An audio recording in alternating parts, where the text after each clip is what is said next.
Hello everyone, welcome back once again to my channel. Thank you so much for being here. Today is part 3 of the Women in the Bible series, and I'm very glad to have you here. If you're enjoying the series so far, can you leave me a heart emoji below? I don't really know who's watching the videos, if anyone's watching them straight through, but if you are watching and you are enjoying the series, please leave me the heart emoji below. Thank you. In part 2, I talked about how I had to update the list a little bit, just tweak it. I'm going to do that again. So every time I do that, I'm going to go back and update the full list that's in the description box, because I'm talking about some different people that I did not anticipate talking about before, because as I'm going through, I'm seeing women that were not on my original list. Today, I'm going to start off talking about Jochebed, Miriam, and Pharaoh's daughter. And the story picks up jumping right in, so hopefully you remember what happened in part 2. If not, of course, you can stop this video, go back, watch part 2, and come back, or start with part 1. They're pretty lengthy, but you know, I think the information kind of flows smoothly, so I think you will enjoy it. As I was saying, we left off in part 2 where Joseph was in Potiphar's house. He did get thrown into prison, but over time he was released from prison and he was basically restored to his lofty position. He had a lot of authority and he was well respected, just the way he was prior to being thrown into prison. He ended up bringing all of his brothers and his family, his father Jacob, and they all lived in Egypt with him. Joseph was still in his authoritative position, and his family was there. They were multiplying, they were increasing, they were growing in wealth and in size as far as a number of people. The old Pharaoh ends up passing away. Joseph and his brothers also pass away, so that whole generation is now gone. And when the new Pharaoh, the new king of Egypt, came into power, he was upset with the way the Israelites were growing. He saw that they were being outnumbered. The Israelites were outnumbering the Egyptians, and not only were they outnumbering them, but they were also stronger than them physically. So what the Egyptians ended up doing is enslaving the Hebrew people, the Israelites. The Egyptians made them their slaves so that they would be able to rule over them and oppress them, and they wouldn't rise up against the Egyptians. And before we even get introduced to Jochebed, Miriam, and Pharaoh's daughter, we meet these two midwives first. Pharaoh decided he wanted all the Hebrew baby boys to be murdered. So he had these two midwives. These were Hebrew women. Their names were Shiphrah and Puah, and they delivered the babies for the Hebrew women. He told them to kill all the Hebrew baby boys, and that would be his way of kind of wiping them out. Since these two midwives were Hebrew women, and they also feared God, they didn't do what Pharaoh said for them to do. They let the babies be born, and when Pharaoh questioned them on why are you allowing these children to continue to be born, their excuse to Pharaoh was the Hebrew women are not like the Egyptian women. They're lively, they're vigorous, and they have their babies so fast that it's too late by the time we get there. So the babies end up getting born, they show up, and it's too late. They can't kind of like take the baby away at that time and pretend that the child wasn't alive when it was born. That's probably what they were being told to do. And God had favor on these midwives because of their decision to not do what Pharaoh said, and he gave them their own families. And then of course the Hebrews, the Israelites, were God's favored people, so they continued to multiply. They were still growing. The next thing Pharaoh did was say that all the newborn baby boys from the Hebrew women be thrown into the Nile River to drown. I don't know who was responsible for carrying that out. Maybe his soldiers, his workers. But either way, that was the ruling that Pharaoh came up with to try to stop the Hebrew people from growing even more. And there was a woman named Jochebed. Now, her story is in Genesis at this point, but we don't know her name until the book of Exodus. And then we hear her name again in the book of Numbers. Jochebed is the wife of Amram. And I'm going to put the names below. Amram and Jochebed are both from the tribe of Levi. Jochebed, she had a baby, and she thought that he was special when he was born. And we don't know what his name is at this point because technically he's not named yet. So she had a baby. I'm just going to call him the baby. And she saw that he was special. So instead of throwing him in the river, I really don't know if the mothers were doing this. I can't really speak on that part. But she decided to hide him. And she was taking care of him, nursing him, and doing all of that. Once he got a little bit older, maybe a few months, she wasn't able to hide him anymore. So she got a basket and she waterproofed it. And she placed the baby in the basket. She must have covered it and then placed it in some reeds down by the river. And she had a daughter named Miriam. Miriam went to the river as well, and she kind of watched over the baby to see what was going to happen. And now Jochebed is back home. Miriam is at the river. The baby is in the river, in the basket, in the reeds. And Pharaoh's daughter, who was the princess, she went down to the river with her maids, and she went there to bathe. And she saw the basket, you know, in the reeds, and she had one of her maids go and get the basket. And when she opened it, she saw there was a baby inside. He was crying. She felt sorry for him, even though she did realize that he must have been a baby of one of the Hebrew women. She did feel compassion for the child. And then because the baby was crying, she pretty much knew he was hungry. Then Miriam pops out. She says, "Do you want me to go get one of the Hebrew women to nurse the baby for you?" And the princess agrees. Yes, go get me a Hebrew woman and bring her to me. So Miriam, of course, goes and gets her mother, Jochebed, who is also the mother of the baby, brings Jochebed to the princess. And the princess, Pharaoh's daughter, tells Jochebed, "Take this baby, nurse him for a while, and then I will pay you." So Jochebed got the opportunity to be paid for taking care of her own baby. And when the baby got older, Jochebed brought the baby back to the princess, back to Pharaoh's daughter, and she named him Moses. And that name did have some relevance for where she found him, but that's the name she gave him. She adopted him and she raised him as her own son. And as time went on, Moses grew up. Years passed, he grew into a man, and he, being a Hebrew man, was living as an Egyptian, but seeing all these Hebrew people being enslaved and treated bad. One day he saw an Egyptian beating a Hebrew man, and in retaliation, Moses, looked around, made sure nobody was watching, and he killed that Egyptian. But later he found out that some people knew what he did. So he got scared and he wanted to hide because he thought that people would seek revenge for the Egyptian and kill him. And he found out that Pharaoh did find out that he did that to the Egyptian guy, and Pharaoh tried to kill him for that. So Moses fled. He fled from Egypt and he went to a town called Midian. And when Moses got to Midian, at some point he helped a group of women. The women happened to be sisters. There were 7 of them, and they were the 7 daughters of the priest of Midian. The priest of Midian's name was Ruel. I'm pretty sure it's Ruel, but then he also is referred to as Jethro, so I'm just going to call him Jethro. And when the women went back home, their father asked them, "Well, how were you so successful at doing this?" And they told him that Moses helped them.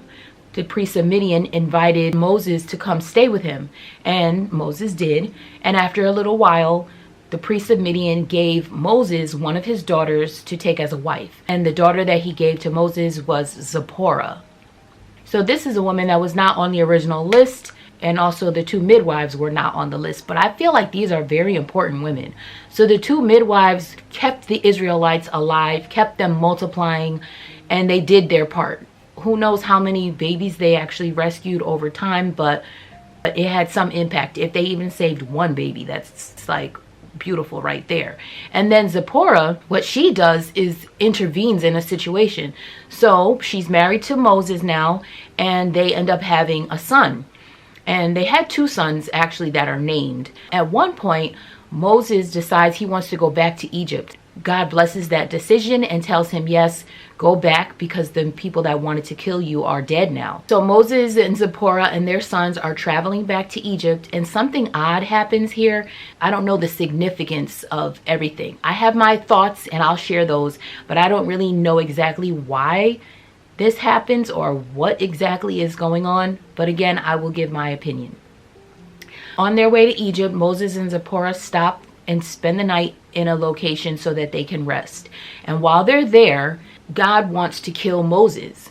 And before he does, Zipporah takes a sharp stone and she circumcises her son.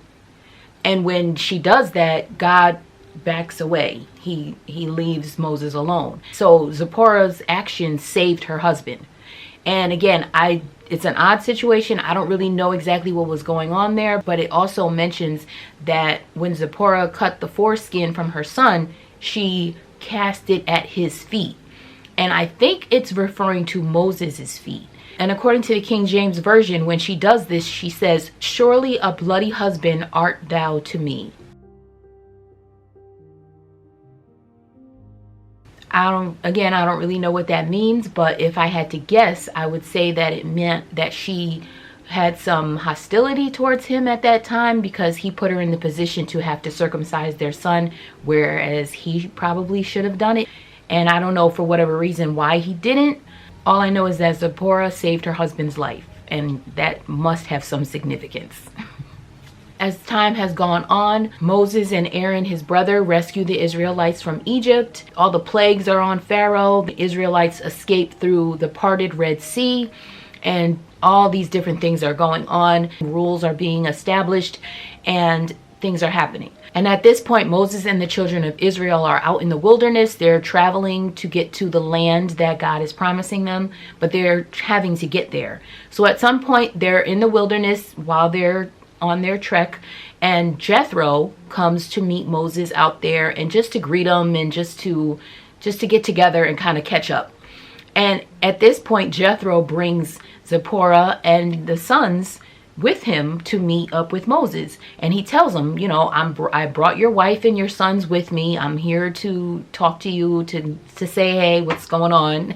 They catch up. It's noted that Moses had previously sent Zipporah and his sons back to Jethro, and Jethro took them in. There's no explanation for when Moses sent them there or why, but I can only guess that maybe he wanted them to go there while he was taking care of business. And then Jethro ends up staying with Moses for a little while, gives him some advice on how to handle the Israelites and how to judge their conflicts and different things. Jethro, I guess, decides that it's time to part ways. He goes back home, and it doesn't specifically say if Zipporah and the boys went back with him, but we don't hear about her anymore, so I don't really know what happened to her. At this point, Miriam enters back into the story because they're still in the wilderness. Moses is leading the people, and Miriam and Aaron start to criticize Moses because he married a Cushite woman. I don't really know the situation there, but they criticized him for that. And then they started to question, well, doesn't God speak to us too? Is God only speaking to Moses? So it's almost like, well, who said that you're in charge? We hear from God too. We're connected to God. We're God's people. He's not only speaking to Moses. And they're kind of like talking down on their leader. And it's noted that Moses is the most humble person on the earth at that time. God becomes angry at their criticism. So God calls them out. He says, all three of you, Moses, Aaron, and Miriam, come to the tabernacle. They go to the tabernacle, and the cloud, it's like the presence of God is over the tabernacle speaking to them. God is telling them why he has this special connection with Moses. Then he departs, and Aaron looks at Miriam and sees that she's turned like snow white with leprosy. She has leprosy. It's a punishment for how she was behaving. And so Aaron he basically begs for mercy because he sees what happened to her. And then Moses starts to beg the Lord to heal her. And the Lord is like, no, based on the laws and regulations that have been established for ceremonially clean and unclean, if she was in another situation similar, she would be ceremonially unclean for 7 days. So just treat her as that. Let her be ceremonially unclean for 7 days and let her stay outside the camp for those days, which is what they did. They put her outside the camp, and the Hebrew people paused all their travel. Like they were supposed to be continuing to travel, but they waited until she came back into the camp, and then they started to travel again. And that's the last we hear about Miriam. And then as time is going on still, there are 5 other women that we get introduced to. And these are the daughters of Zelophehad.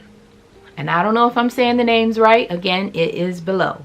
And his 5 daughters were Mahlah, Noah, Hoglah, Milcah, and Tirzah. And they come into the situation because Moses is dividing up the land among all the Israelite sons at this time. He's working with Eleazar the priest and some of the other tribal leaders. And now this group of women, all sisters, daughters of Zelophehad, their father died in the wilderness and he didn't have any sons. So the 5 women presented themselves to Moses, the Eleazar the priest, the tribal leaders, and the entire community, and they petitioned for land. They said, again, our father died, he didn't have any sons. It wouldn't be fair for us to have no land just because our father didn't have any sons. So they asked that lands be assigned to them. And Moses thought that their argument was legitimate. The Lord confirmed this, and they were assigned land. So it was just nice to see them speaking up for themselves at a time when women maybe didn't do that as much. They petitioned for their rights, for what they thought they deserved, and they got it. And then later on, it was talked about how when lands are divided up, now these women own the land, but when they get married to men in the other tribes, these women also, I didn't mention, they're in the tribe of Manasseh. So Joseph, from, Jacob's son, Joseph had a son named Manasseh, and these women were born into the tribe of Joseph under Manasseh. The men were a little bit nervous. They're saying if these women get allotted land and it's in Joseph's tribe under Manasseh, and then they marry men from other tribes, then the land is going to be transferred to that tribe instead, and then it'll reduce the allotment of land under Joseph's name, and eventually it would be lost. So Moses came up with the rule that these women and any women after them who had inherited land would have to marry men in their own tribe so that they could keep the land in their own tribe, because the land was not going to be passed from tribe to tribe, back and forth and all around. So each tribe would keep its allotted portion of land. And the daughters of Zelophehad agreed to these terms. Well, that's just another little situation that involves some women. And I'm going to end it here. I'm going to pick up part 4 with the next group of women. I will update the list below. Again, if you're enjoying the series, please leave me a heart emoji in the comment section. I would really appreciate it. Stay tuned. There is more to come. So thank you so much for watching, and I'll see you in the next one.